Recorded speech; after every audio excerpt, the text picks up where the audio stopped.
جو فضیلت اللہ نے عطا فرمائی رمضان کے بعد سب سے بڑی فضیلت شعبان کے مہینے کی ہے۔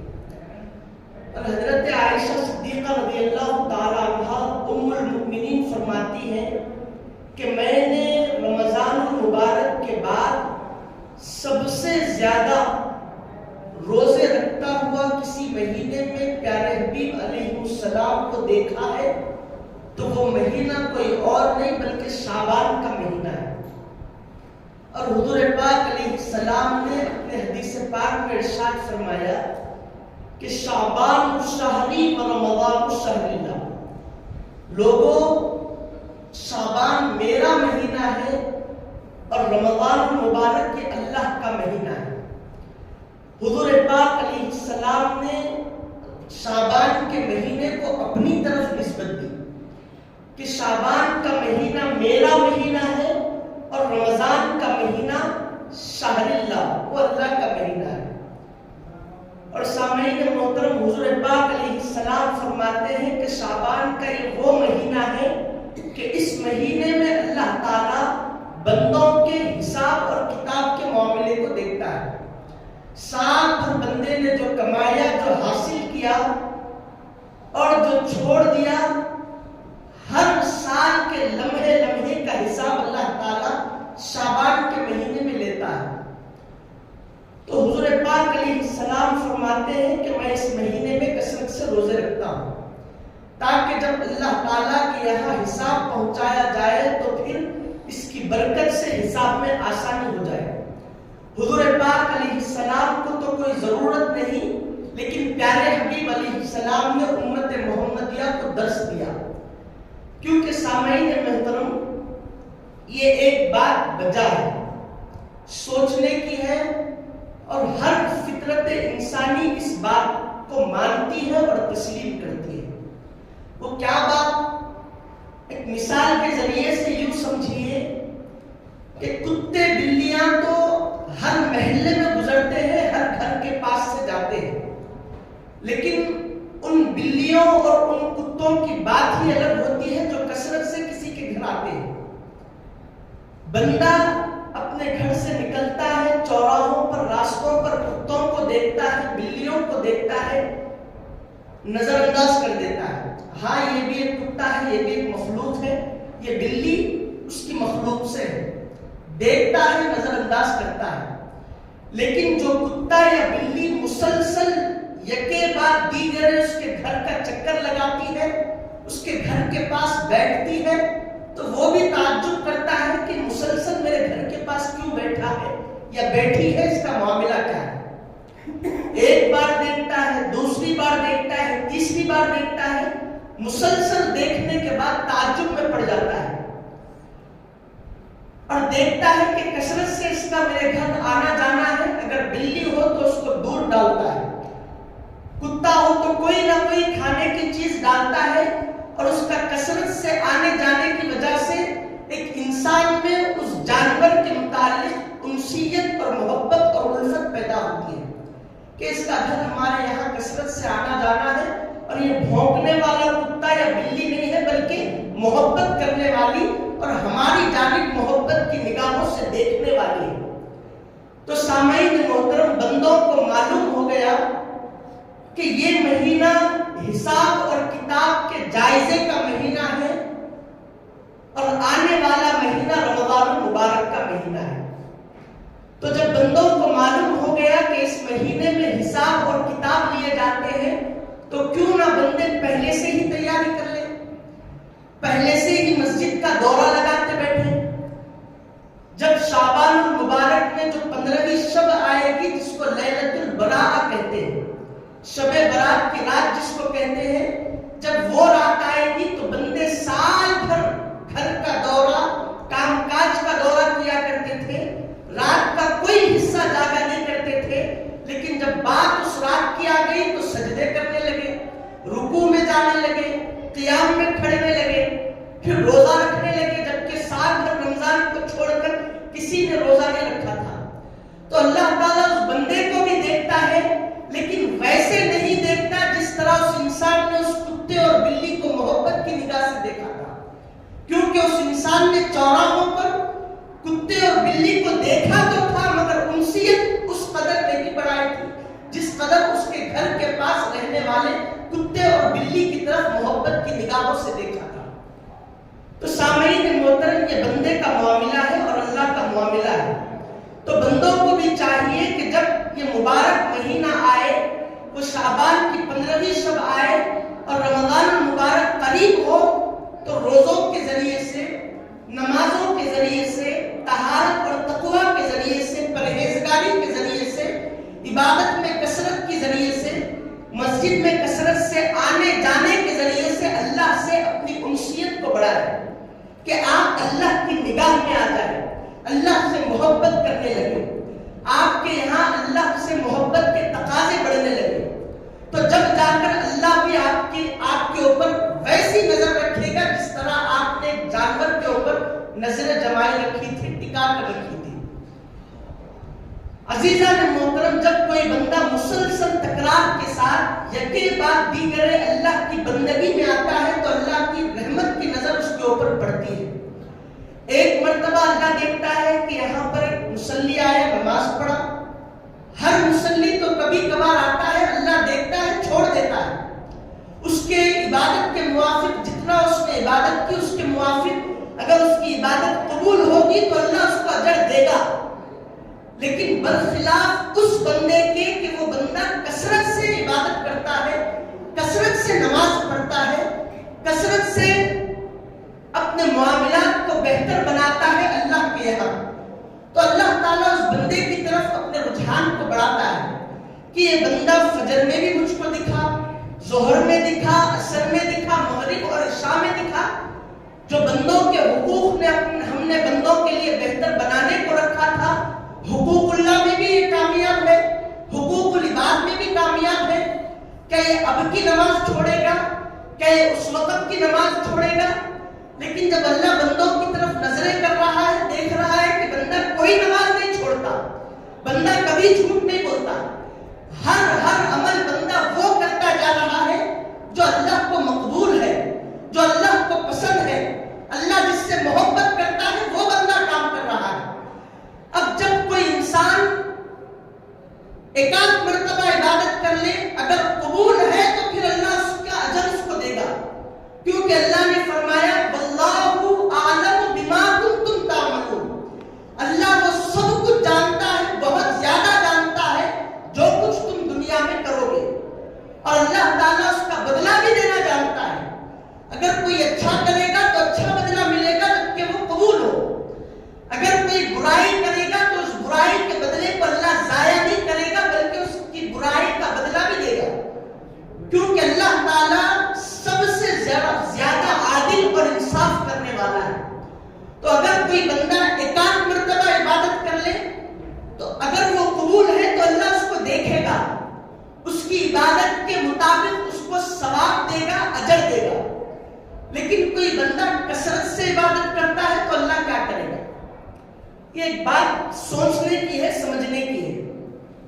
تو سارے علماء اور حدیث پاک، حضور پاک علیہ السلام کی تعلیمات اور آپ کی حدیثوں سے یہ پتہ چلتا ہے کہ جب کوئی بندہ مسلسل اللہ کی عبادت کرتا ہے، اللہ کی نگرانی میں اپنے آپ کو پیش کرتا ہے، تو اللہ تعالیٰ اس کی عبادتوں کو قبول بھی کرتا ہے، اس کی عبادتوں کا اجر بھی دیتا ہے، اور اس سے زیادہ بڑھ کر یہ کہ اللہ تعالیٰ وہ بندے سے قریب ہو جاتا ہے، اور بندہ اللہ سے قریب ہو جاتا ہے۔ جب بندہ اللہ سے قریب ہو گیا اور اللہ بندے سے قریب ہو گیا تو سامعین محترم یہ بات کہنا پڑے گا کہ پھر اللہ تعالیٰ نے بندے کو جس مقصد کے لیے پیدا کیا وہ مقصد بندے نے دنیا میں ادا کر دیا۔ اب وہ مقصد بندے کا کیا کہ دنیا میں آنے کے بعد ہے؟ وہ دنیا میں آنے کا مقصد بندے کے لیے یہ ہے کہ بندہ دنیا میں رہ کر اللہ کا قرب حاصل کرے، اللہ سے قریب ہو جائے، حضور پاک علیہ السلام سے قریب ہو جائے۔ تو جب بندہ اللہ سے قریب ہو جائے اور اللہ بندے سے قریب ہو جائے، جب ان دو انگلیوں کی طرح معاملہ ہو جائے تو پھر جب جا کر بندے اور رب میں جو حجابات ہے، جو آڑ ہے، وہ آڑ ختم ہو جاتی ہے، پھر معرفت الہی کا وہ بندہ مرکز بن جاتا ہے تو اب اس کے دنیا کا مقصد، دنیا کا ہدف مکمل ہو گیا۔ تو یہ اس بندے کی علامت ہے جو کثرت سے عبادت کرتا ہے۔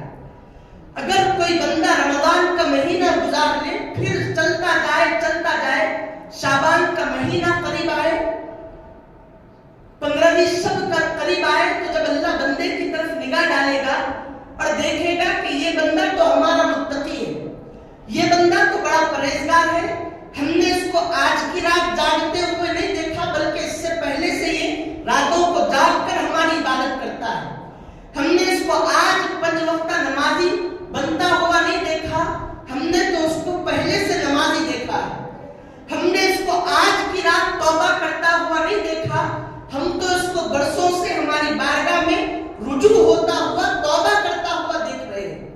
فرشتے پوچھیں گے کہ مولا پھر اس کے بارے میں کیا کیا جائے؟ تو اللہ کہے گا کیا کیا جائے؟ ہم سے قریب کیا جائے، اس کی قربت کو ہم سے اضافہ کر دیا جائے، تو پھر اللہ تعالیٰ اس کے اعمال کے مطابق اس کو بہترین جزا دیتا ہے۔ تو سامعین محترم، سال بھر پڑھ کر امتحان دینا الگ ہے اور سال بھر چھوڑ کر اس رات محنت کر کے امتحان دینا الگ ہے۔ جو بندہ سال بھر پڑھ کر بہتر پڑھ کر امتحان دیتا ہے بے خوف ہو کر، اس کی شان الگ ہے، اور جو بندہ امتحان سے چند لمحے 2 گھنٹے پہلے تیزی کے ساتھ اوپر نیچے پڑھ کر جو امتحان دیتا ہے اس کی بات الگ ہے۔ تو ہم کو وہ بندہ بننا نہیں ہے۔ حضور پاک علیہ السلام کو عبادتوں کی کیا ضرورت؟ اللہ نے ان کو نبی بنا کر بھیجا، اور نبیوں کی شان آپ کو پتا ہے، نبی ہر وقت معصوم ہوتا ہے۔ معصوم کس کو کہتے ہیں معلوم ہے؟ معصوم اس کو کہتے ہیں جس سے کوئی گناہ اور رمق برابر، رتی برابر بھی، رائی سے چھوٹا بھی اگر کوئی عدد ہے تو اس سے برابر بھی ان سے کوئی خطا نہیں ہوتی، رمق برابر بھی ان سے کوئی خطا نہ ہو، اس کو معصوم کہتے ہیں، اور اللہ والوں کو محفوظ کہتے ہیں۔ تو سامعین محترم، اللہ نے نبیوں کو معصوم بنایا، لیکن انہوں نے اپنی زندگی میں رہ کر اس قدر عبادتوں میں اضافہ کیا تاکہ ان کی امت کو معلوم ہو سکے۔ امت، انسانوں کا کام یہ ہے کہ جب وہ زندگی گزارتے ہیں تو اپنی زندگی میں کسی نہ کسی کو آئیڈیل بناتے ہیں، اپنی زندگی کا سردار بناتے ہیں، تاکہ ان کو دیکھیں اور اپنی زندگی میں ان کی زندگی کو لے کر آئے۔ تو حضور پاک علیہ السلام نے اپنے آپ کو اس قدر عبادتوں میں پیش کیا، اگر آپ عبادت نہ کرتے تو پھر امت کا کیا ہوتا؟ آپ نے پریکٹیکل کر کے بتایا کہ امت دیکھے اور حضور کو اپنا آئیڈیل بنائے۔ حضور کبھی بے وضو نہیں ہوا کرتے تھے، حضور نے کبھی کوئی نماز نہیں چھوڑی، حضور نے تہجد نہیں چھوڑی۔ تہجد کی اگر بات کرتے ہیں تو روایتوں میں آتا ہے، حدیثوں میں آتا ہے کہ حضور پاک علیہ السلام مسلسل تہجد کی نماز پڑھتے تھے۔ ایک آدھ مرتبہ آپ نے اپنی مرضی سے نماز چھوڑ دی، کہا کہ یا رسول اللہ نماز کو اپنی وجہ سے کیوں چھوڑا جبکہ آپ پڑھ سکتے تھے؟ تو حضور پاک علیہ السلام نے کہا کہ میرا کثرت سے تہجد پڑھنا اللہ کو اتنا پسند آتا ہے، مجھے ڈر ہے کہ کہیں اللہ تعالیٰ میری امت پر وہ تہجد کی نماز فرض نہ کر دے۔ اگر وہ تہجد کی نماز میری امت پر فرض ہو گئی تو جب کوئی فرض نماز بندہ چھوڑتا ہے تو اس کا ٹھکانہ آپ کو معلوم ہے اس کا کیا معاملہ بنتا؟ جب حضور پاک علیہ السلام معراج کے لیے تشریف لے جا رہے تھے دیدار الہی کے لیے، مکہ المکرمہ سے جب مسجد اقصی کی جانب آپ کو لے جایا جا رہا تھا تو عالم برزخ کا حضور پاک علیہ السلام نے مشاہدہ کیا۔ اب سرکار نے کیا مشاہدہ کیا؟ اب سرکار نے دیکھا کہ ایک قوم ہے، لوگ ہیں بہت سارے، ان لوگوں کو چت لٹا دیا گیا، چت لیٹے ہوئے ہیں، یعنی سینے کے بل لیٹے ہوئے ہیں، سینہ اوپر ایک چت لیٹ کر، تو چت لٹا دیا گیا۔ اب چت لٹانے کے بعد بڑے بھاری چٹانوں کو، بڑے بڑے بھاری پتھروں کے ان کے سروں پر پھینکا جا رہا ہے۔ حضور پاک علیہ السلام تعجب میں پڑ گئے، کہا کہ جبرائیل یہ اتنا بڑا عذاب کیوں ان کو دیا جا رہا ہے، کون لوگ ہیں؟ تو حضرت جبرائیل علیہ السلام نے فرمایا کہ یا رسول اللہ، یہ آپ کی امت کے وہ لوگ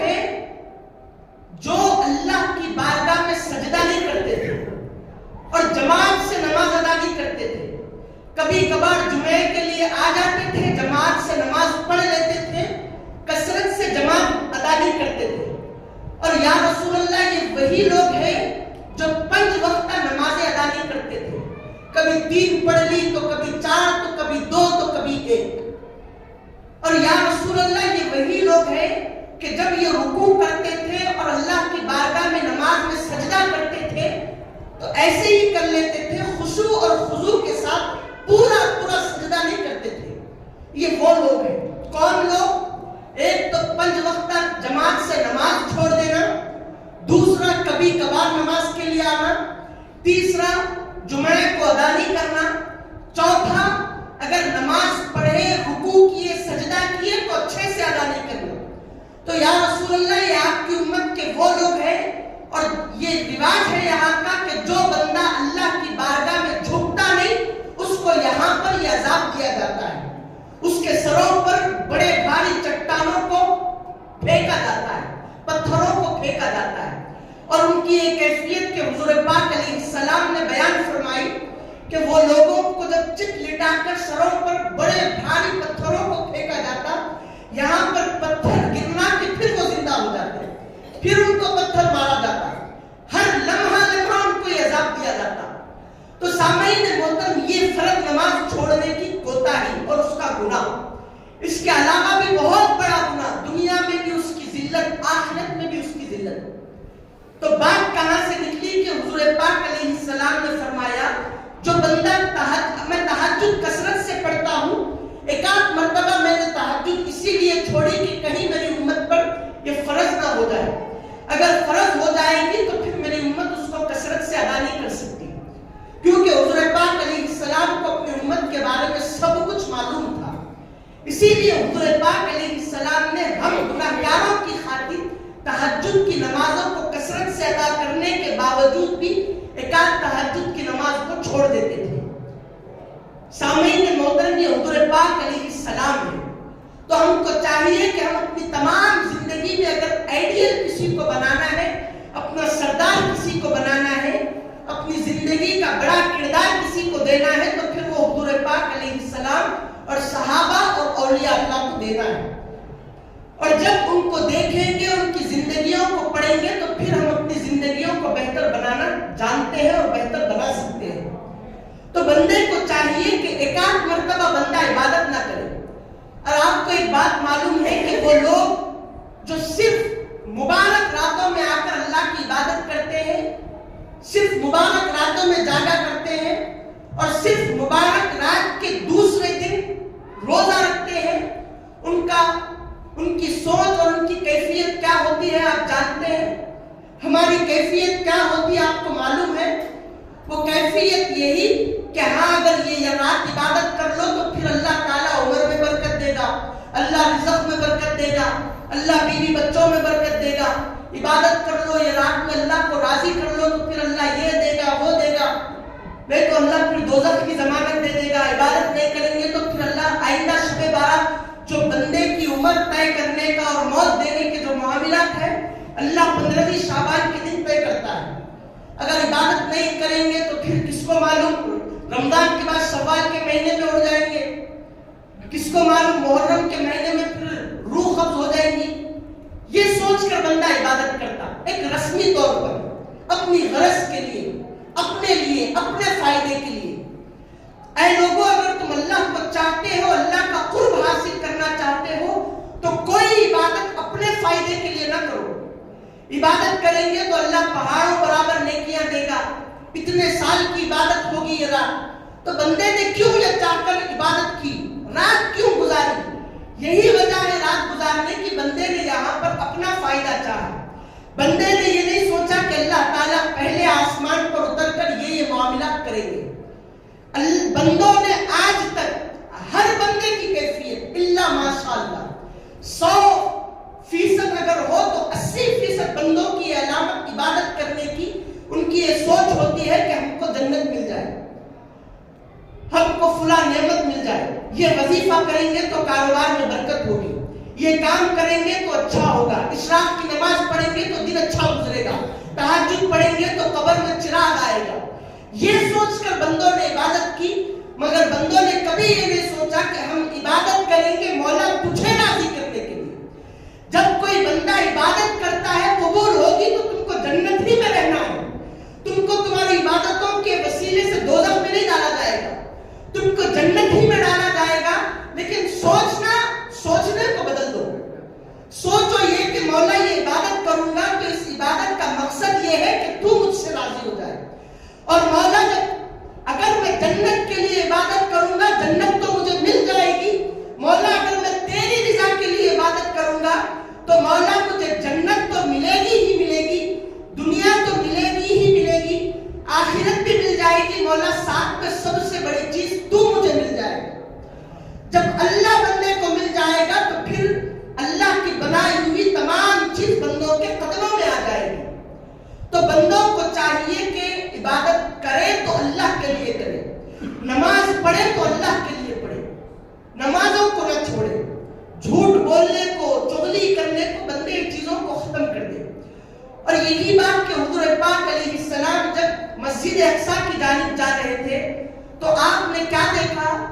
آپ نے ایک ایسے چند لوگوں کو دیکھا کہ ان کے ہونٹ بہت بڑے بڑے ہو گئے, منہ کالے کالے ہو گئے, ہونٹ اس قدر بڑے کہ ہونٹ پیٹوں تک لٹک رہے ہیں. ان کو عذاب دیا جا رہا ہے. جبرائیل سے پوچھا کہ جبرائیل یہ کون لوگ ہیں؟ تو کہا کہ یا رسول اللہ یہ وہ لوگ ہیں جو دنیا میں رہ کر غیبت کیا کرتے تھے, اس کے بارے میں یہ بول دیا, اس کے بارے میں یہ بول دیا, ان کو یہ عذاب دیا جا رہا ہے. پھر آگے گئے تو دیکھا کہ راستے میں لوگ سولی پر لٹکے, ان کی حالت کانٹے دار درخت کی طرح سکڑ گئی, پریشان ہو گئے. اور جو بھی لوگ آتے ان کے بالوں کو لوچتے, جسموں سے کپڑوں کو کھیڑتے. کہا کہ جبرائیل یہ کون لوگ ہیں؟ تو کہا کہ یا رسول اللہ یہ آپ کی امت کے وہ لوگ ہیں جو چلتی راہ پر لوگوں کو تکلیف دیا کرتے تھے. ایک جگہ پر بیٹھ جاتے تھے جو کہ اب چبوتروں کی شکل میں لوگ بیٹھتے ہیں, چبوترے بنا کے. ایک جگہ پر یا رسول اللہ بیٹھتے تھے اور ان کے سامنے سے جو بھی گزرتا تھا ان کی نقل کرتے تھے. دیکھو انہیں کیسا جا رہا, دیکھو انہیں کیا لے کے جا رہا, کیا کر رہا. اس کو ستانا, اس کو تکلیف دینا, اس کے بارے میں برائی کرنا, اس کے بارے میں دیکھو انہیں جا رہا نہیں, اس کی حالت یہ ہے, دیکھو انہیں جا رہا نہیں, ایسا کر دیا. یہ کیفیت ان کی ہوتی تھی. تو دنیا میں آخرت میں ان کو یہ عذاب دیا جا رہا ہے. ایک اور بات کہہ کر اپنی بات کو ختم کرتا ہوں. اور یہ جو بات بندوں کی راستوں میں چلتے لوگوں کو دیکھ کر ٹھیٹھا کرنا, ان کی صفتوں کو بیان کرنا, ان کی غیبت کرنا, یہ مسلمانوں میں بہت عام ہو گیا. غیبت, چغلی, کینہ, کپٹ, حسد, جلن مسلمانوں میں عام ہو گیا, جبکہ ہر ایک کو یہ عذاب کا مزہ چکھنا ہے. اور حضور پاک علیہ السلام نے ایک قوم کو دیکھا, انتہائی کالے چہرے, ان کی آنکھوں کو دیکھا تو نیلی نیلی آنکھیں, ان کے ہونٹوں کو دیکھا تو اتنے بڑے ہونٹ کہ ایک نیچے کا ہونٹ زمین کو گھسیٹتا ہے, زمین پر پڑا ہوا ہے, اوپر کا ہونٹ ان کے سروں پر ہے. حضور پاک علیہ السلام نے دیکھا کہ نیچے کا ہونٹ زمین پر لٹک رہا ہے, اوپر کا سر پر ہے, اور ان کے منہ سے خون اور پیپ بہہ کر نکل رہا ہے. خون اور پیپ جب نکلا تو دیکھا کہ وہ خون اور پیپ جو منہ سے نکلا وہ سارے میدان کو جہاں پر وہ ہے بدبودار کر دے رہا ہے. اور دیکھا کہ دوزخ کی آگ ہے, دوزخ کی آگ کا پیالہ ہے, اور اس پیالے میں کھولتا ہوا خون اور کھولتا ہوا پیپ ہے. اور وہ کھولتا ہوا خون, کھولتا ہوا پیپ جو پیالے میں ہے, وہ پیالہ اس انسان کو پلایا جا رہا ہے. وہ پینے سے انکار کرتا ہے تب بھی اس کو پلایا جاتا ہے. اب حضور نے کیفیت کو, عجیب معاملے کو دیکھا تو حضور نے کہا کہ جبرائیل یہ کیا ہے کہ اس قدر دردناک عذاب اس کو دیا جا رہا ہے, تو بات کیا ہے؟ تو حضور پاک علیہ السلام نے کہا کہ یا رسول اللہ یہ لوگ آپ کی امت کے وہ لوگ ہیں جو دنیا میں رہ کر شراب اور سینڈی پیا کرتے تھے, اور جو بندہ ایک قطرہ بھی دنیا میں اگر اس کا حلق میں ڈالے گا تو ان کو یہ عذاب ملے گا, الا یہ کہ وہ سچی پکی توبہ کرے اور پھر اس گناہ کی طرف نہ جائے تو پھر ان کو عذاب نہیں ہوگا.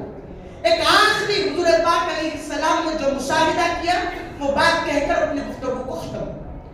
حضور پاک علیہ السلام آگے چلے, دیکھا کہ کچھ مرد ہیں کچھ عورتیں ہیں بڑی تعداد میں، اور ان کے سامنے انتہائی نفیس پکا ہوا خوشبودار صاف ستھرا بنا ہوا تیار کیا ہوا گوشت رکھا ہے، اور دوسری جانب دیکھا کہ بدبودار مردار گوشت، سڑا ہوا گوشت، گلا ہوا انتہائی تکلیف دہ، دیکھنے کو دیکھنا جی نہیں چاہتا، وہ گوشت رکھا ہے۔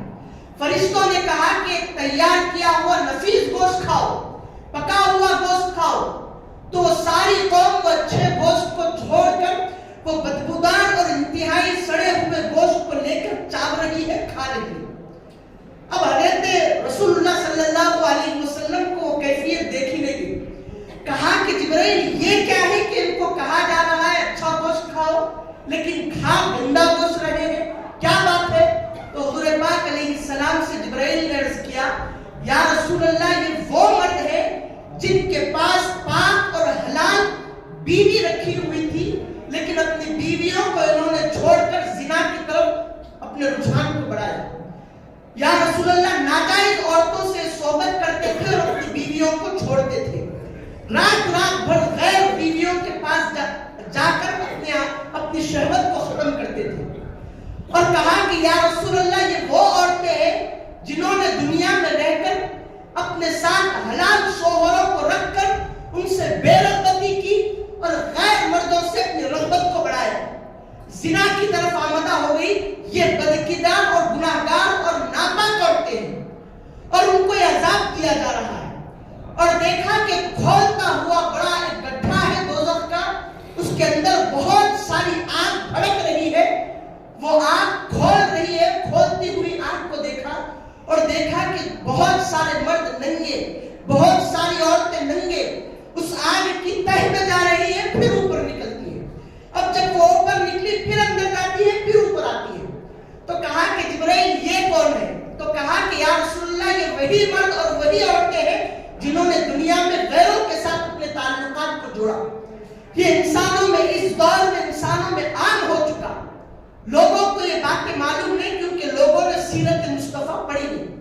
تو سامعین محترم، بندوں کو چاہیے کہ مبارک راتوں میں اللہ کو یاد نہ کرے، ہر رات ہر دن ہر لمحہ یہ اللہ کا ہوتا ہے، اور جب اللہ کی کوئی چیز ہو جائے تو بندے کو چاہیے کہ اس کو غنیمت جانے، کیونکہ جب آپ رات کے لیے انتظار کریں گے، 15ویں شعبان کی رات کا انتظار کریں گے، تو ہو سکتا ہے وہ رات آپ کو میسر نہ آئے، ہو سکتا ہے سلام میں یا نماز میں یا اب یہاں سے نکلنے کے بعد روح قبض ہو جائے۔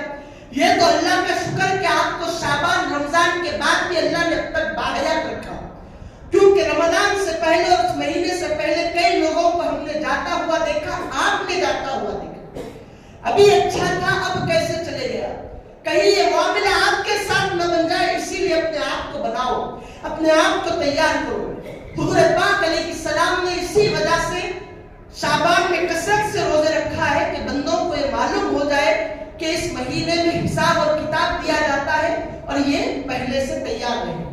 اللہ سے دعا کرتا ہوں کہ اللہ تعالیٰ ہمیں کہنے اور سننے سے زیادہ نیک عمل کی توفیق عطا فرمائے، تعلیمات مصطفیٰ کو دیکھ کر سیرت